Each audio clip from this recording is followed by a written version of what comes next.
Howdy folks, welcome to another BeerCast. I used to do rumcasts, but then I had digestive problems and also general life problems, as you would imagine, for somebody who would drink the amount of rum that I did. Anyhow, I'd just like to have a little chat about this whole Mandela effect thing. Now, I did parody it a few months ago, which I thought was fucking hilarious, but only half of the people who saw it agreed with me that it was a fucking riot. I'll link it in the on the video itself and in the description. God, that was hilarious, if I may say so myself.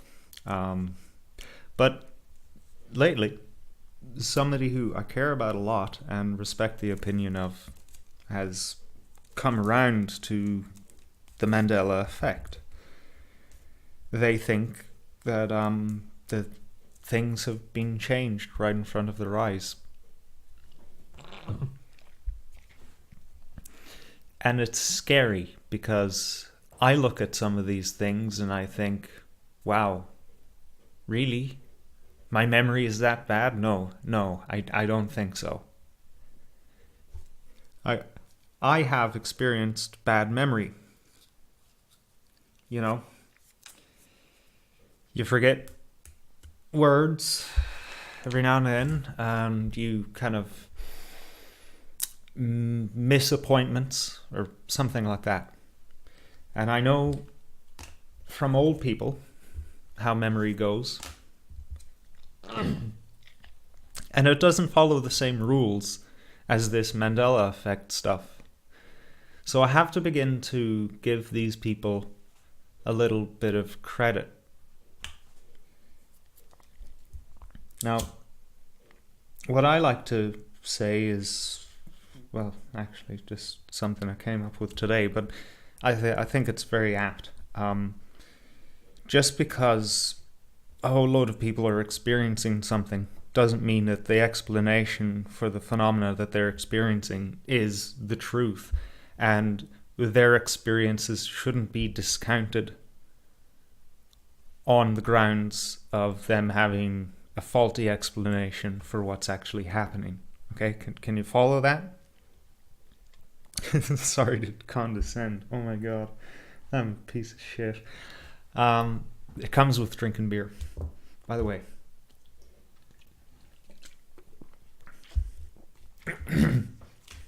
A great example of this is UFOs. You know, things people see flying in the sky, weird lights, disc-shaped objects, and the immediate assumption is aliens are coming to visit, and sometimes they abduct some of us. Now, it would be a fallacy to reject these millions of people and their testimony of such a bizarre thing, based on the proposition, their explanation being absurd.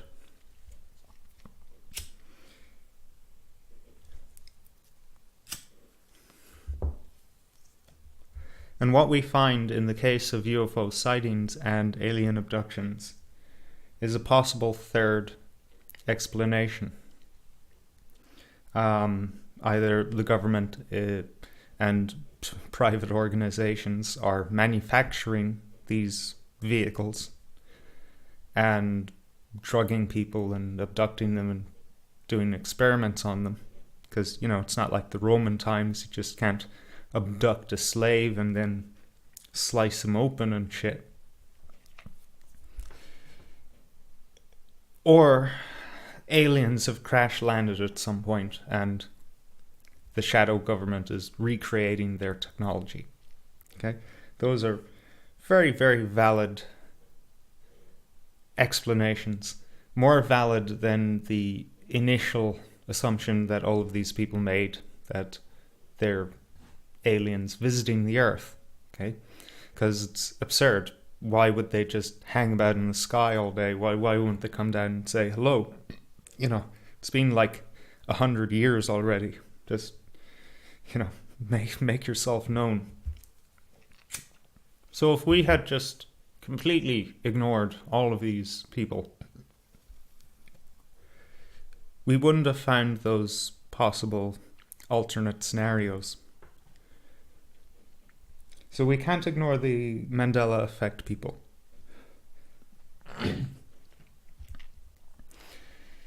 But I feel a bit uneasy accepting what is the popular explanation for what's going on, which is likely CERN is ripping a dimensional portal, and maybe somebody is consciously changing these brand names and lines from movies and the size of JFK's car when he was being killed.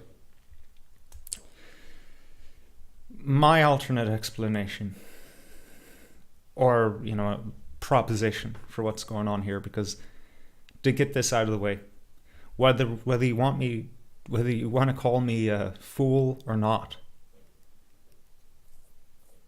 because I've gotten comments on my parody video.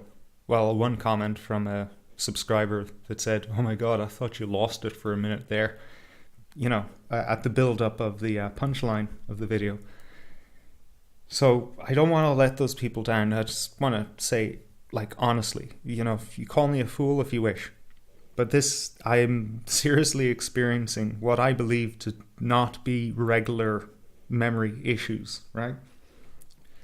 I have an alternate explanation. We have chemtrails, which been spraying basically heavy metals all over for us to breathe in and for us to consume through our food and our water supply. Little particles, which make us better conductors of signals, right? And if you believe certain people, the certain caliber of people who would tell you that the Mandela effect is real, tell you that it's certain, then in these chemtrails we're also nanotechnology, little tiny nanobots that live in your blood, waiting to be activated at any particular point.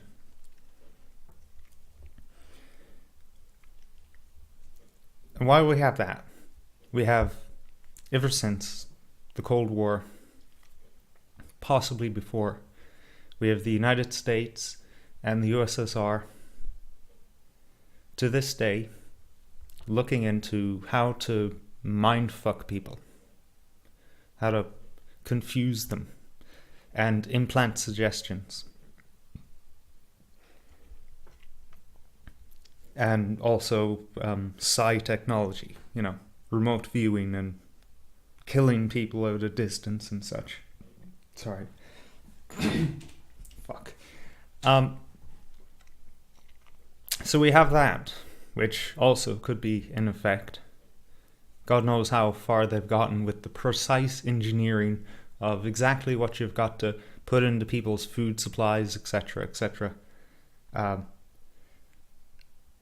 to tweak them in such a way that you can then land a few post-hypnotic suggestions on them, and then bam, they remember a movie differently. That's possible. Now we have HARP, and HARP isn't the only mass array like it. There are others across the world, such as the one in, I believe, Sweden, or Norway. You know that part of Norway from the Norway Spiral, if you've ever seen that before. The night that Barack Obama was supposed to get his Peace Prize, his Nobel Peace Prize, because we always do the opposite of what's right these days. And we see the Norway Spiral, this completely novel thing in the sky that nobody's ever seen anything like this before. And oh yeah, it was just a rocket that Russia launched. Some retarded fucking explanation like this. But some say it was HARP, or rather the same facility that they have in Norway. HARP can basically bounce signals off of the ionosphere. It's a giant radio station and can use the ionosphere as a signal booster, which means that wherever the facility is, it can send this signal up to the ionosphere and can basically be spread across the Earth and be magnified by the ionosphere and affect everyone below, which is all of humanity. And particularly if they have particular conducting materials or nanotechnology or what have you in their bodies. So that would be most of us. So my suggestion is that we are having false memories that are implanted. Not false memories because we're stupid or our brains are malfunctioning on their own, but this could very well be engineered. Now, somebody coming in off the street, they haven't heard Mandela from whatever, and they'd ask, well, why are you going to that extreme?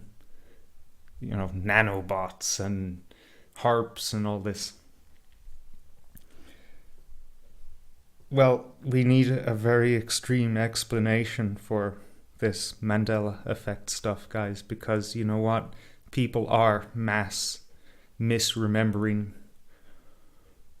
a lot of things and misremembering the same things.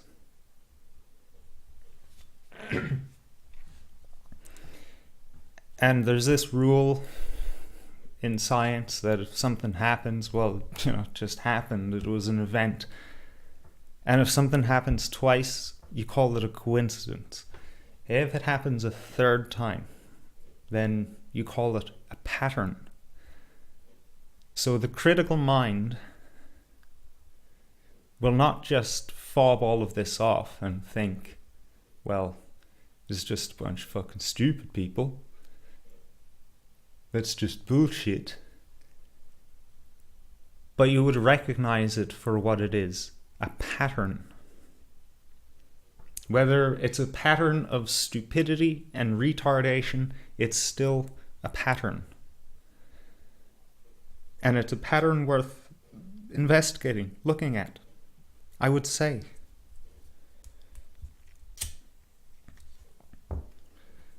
One interesting thing that I'd like to get into is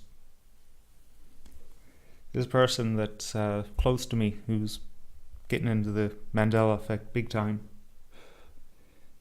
They said that it seems to be that people are resistant at first when, they find things or they're shown things that have supposedly changed. But it's only really when they see something that strikes a personal chord that then the light comes on. That, oh my God, fucking shit has changed. Like, for instance, with the Christians, it's the Bible. Everyone's freaking out because of these Bible verses that have changed, which I can't really explain. I can explain the Lord's Prayer.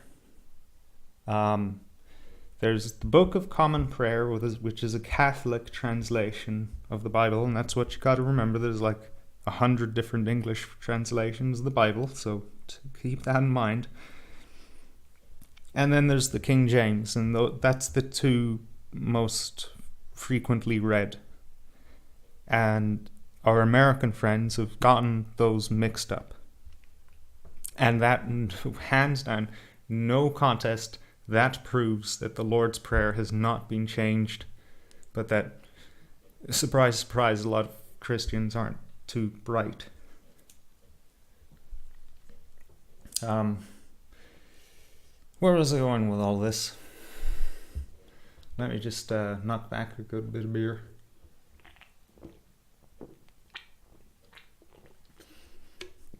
In the hopes that it might come back to me.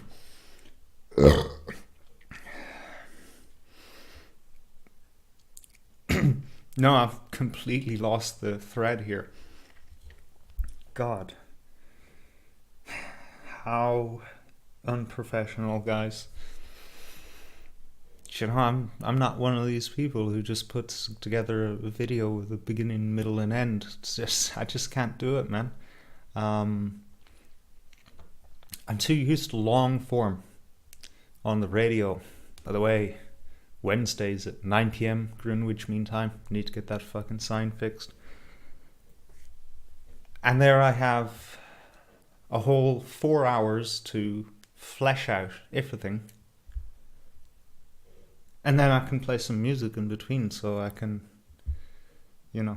coordinate myself that way. Ask me to make a 20-minute video and stay conscious and consistent all the way through. It's just not going to happen. And on the radio I have a cough button, so that does a lot of good as well. So if I've kept your attention this long, consider hopping on board the Eclectic Vibrations radio train. It's getting exciting. My friend Sean has come aboard as a co-host. Good guy. We're totally restyling the radio show itself, and it may go somewhere for a change.